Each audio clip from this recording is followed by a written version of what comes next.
अस्सलामुअलैकुम रहमतुल्लाहि वबरकातुहू। अज़ीज़ तलबा, गुज़िश्ता पीरियड में मराठी का चौथा सबक अनुभवी शेतकरी तजुर्बेकार किसान, इस सबक की हम शुरुआत किए हैं, जिसे पढ़ते पढ़ते उर्दू में उसका तर्जुमा आपने सुना है। उसी तरह से आज सबक को जारी रखते हुए उसके आगे पढ़ेंगे और उसका तर्जुमा सुनेंगे। सभी बच्चे मेरी आवाज़ में आवाज़ मिलाकर इस सबक को पढ़ने की शुरुआत करें। दुसऱ्या दिवशी सकाळी कुठेतरी पेठेत मित्राकडे उसनवारी करण्यासाठी गेली, पण कुणाचेच काम झाले नाही. रामराव या सर्वांचा कोणासा घेत होते.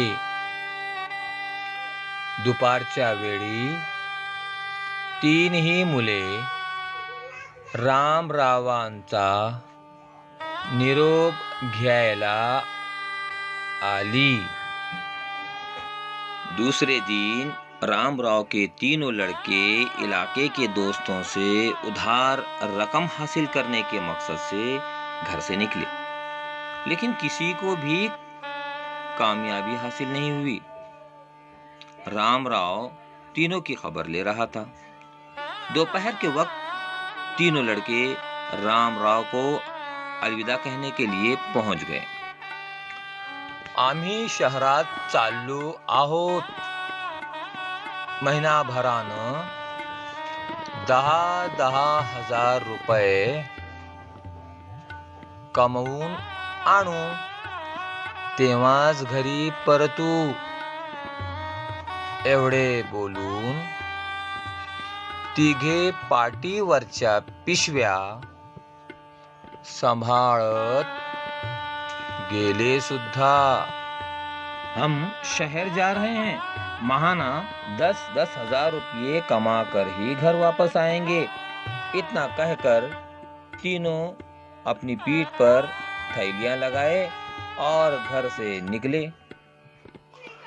शहरात त्या तिघांना कोणीही महिना 10,000 रुपये पगाराने नोकरीवर ठेवले नाही. मोठ्या मुलाला किराणा मालाच्या दुकानात 7,000 रुपये पगाराची नोकरी मिळाली. मधल्याला हॉटेलमध्ये स्वच्छता करण्याची 5,000 रुपये पगाराची नौकरी मिळाली. शहर में उन्हें महाना 10,000 रुपये तनख्वाह पर किसी ने नौकरी न दी। बड़े लड़के को किराना की दुकान में महाना 7,000 रुपये तनख्वाह की नौकरी मिली। दूसरे लड़के को 5,000 रुपये तनख्वाह पर होटल में साफ सफाई की नौकरी मिली। धाकटा मुलगा दिवसभर फिरून कुठेच नोकरी मिळत नाही म्हणून बस स्थानकामधल्या रसवंती गृहात 6,000 रुपयांच्या पगारावर नौकरीस राहिला. छोटा लड़का दिन भर फिरने के बाद उसे कहीं मुलाजिमत नहीं मिली, इसलिए बस स्टैंड के अंदर गन्ने की रस की दुकान में 6,000 रुपये तनख्वाह पर मुलाजिमत करने लगा. पहिल्याच दिवशी खूप भूक लागली म्हणून थोरल्याने पोत्यातले मूठभर शेंगदाणे उचलले नी तोंडात टाकले. हे मालकाने पाहिले. थोरल्याला कडक शब्दात सुनावले.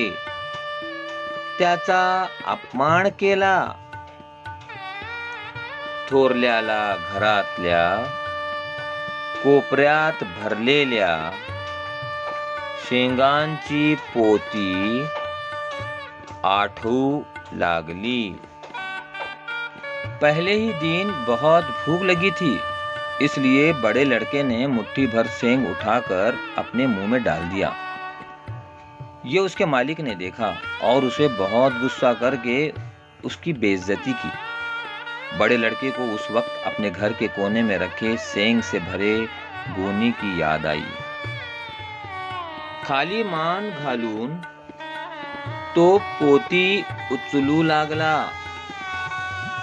मधल्या मुलाची तर हॉटेलातील साफसफाई करून पुरती वाट लागली. दिवसभर हात ओले राहिल्यामुळे पांढरे फटक पडले. नाकाला हॉटेलमधल्या पदार्थांचा वास नकोसा झाला. त्याला आपल्या वावरातला पाठ आठवू लागला. गर्दन झुकाकर वो गोनी उठा रहा था. दूसरे लड़के की तो होटल में साफ सफाई से हालत खराब हो गई थी. दिन भर हाथ गीले रहने की वजह से सफेद हो गए थे. वो अपनी नाक से होटल की अशिया की बू बर्दाश्त नहीं कर सक रहा था. वहां उसे अपने खेत में बहने वाली नहर याद आ रही थी. खडखड पाण्याचा पाठ साऱ्या पिकाला पाणी पाजत पुढे जातो. निर्मळ नितळ पाणी हिरवं शेत पाहून मनाला तरतरी येते. आणि इथे यापेक्षा शेताला पाणी देणं सोपं असा विचार करून तो काम करत राहिला. धाकट्याची ही परिस्थिती फार वेगळी नव्हती. खड़खड़ आवाज करता नहर से बहता पानी जो जमीन को पहुंचाता हुआ आगे बहता है, वो साफ शफाफ और सब्ज फार्म देखकर उसका जहन फड़फड़ा रहा था. और यहाँ इससे अच्छा मैं अपने खेत को पानी दूं वो आसान, ऐसा सोचकर वो काम कर रहा था. छोटे की हालत कुछ अलग नहीं थी. उसाच्या रसाचे पैसे पाहून त्याला आपल्या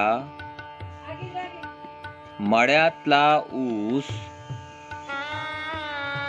आठवला नसता तरच नवल. गावाहून येणाऱ्या माणसांना टाळत तो तिथे काम करू लागला. उसाच्या मोळ्या वाहताना दमछाक होई. एवढेच काम आपण घरी केले असते तर, असा विचार त्याच्या मनात येऊन गेला. गन्ने के रस का पैसा देखकर उसे अपने खेत में लगे गन्ने की याद आना ये कोई नई बात नहीं। गांव से आने जाने वाले लोगों की नजरों से बचते बचाते वो काम करता और ये सोचता कि कोई उसे देख न ले। जब वो गन्ने के गट्ठे उठाता तो उसे गांव के लोगों के देखने का डर और खौफ रहता। इतना ही काम मैं अगर घर में कर लेता तो, ऐसे ख्यालात उसके दिल में आ रहे थे। ये सबक सभी बच्चों को यहाँ तक समझ में आया होगा। इंशाल्लाह अगले पीरियड में इसके आगे का सबक हम पढ़कर समझेंगे।